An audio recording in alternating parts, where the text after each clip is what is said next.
pan o'n i'n y flwyddyn gyntaf yn coleg. Yeah. So, es i Aberystwyth. Yn Aberystwyth, mae yna ffair yn dod bob gaeaf.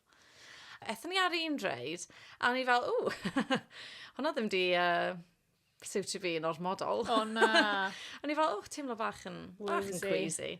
Ond wedyn pawb yn mynd ar yr un nesa, a ni really ddim eisiau sefyll wrth yr ochr wneud yn byd, you know me, I like to be involved. Is i, na i wneud e. A rhywun all yn barod i penderfynu bod nhw ddim yn mynd i, so maen nhw wedi dal yr hero. Bags o efer. Yeah. Ond o'n i ddim di actually gweld y reid yma mynd rownd eto, so o'n i fel, well... So ti ddim yn gwybod pa fath o reid o dde eto? Na.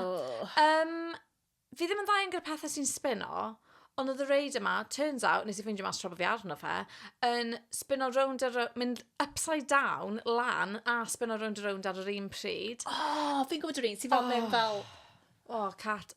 O fewn tua 10 eiliad. O'n i wedi bod sick lawr wyneb fy hun. A o'n i upside down, so oedd e'n mynd lawr.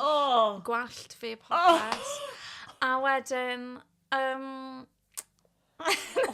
i fel, help! Oedd pawb yn sgrachen. Pawb yn sgrachen. Ti'n strapped in. O'n i'n poeni bod fi'n mynd i tagu a marw, actually. So, erbyn ni cyrraedd y diwedd, o'n i just obviously eisiau fel rhadig i ffwrdd. Like, dod off a thing, a just fel...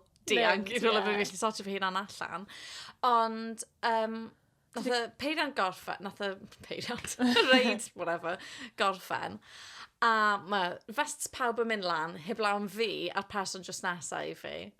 Oedd rhaid y boi oedd yn rhedeg y reis, dod draw wedyn, a oedd yn gofio fel gwasgu'r vest thing mewn. A nath just, cyn i wneud hwnna, nath just edrych ar fi mynd, wedyn neud e. A wedyn gyrraedd i fod. A ffrindio fi fel, what the hell happened to you? O'n i fel, oedd hwnna'n peth gweithio. Ti'n rhoi wedi digwydd i fi.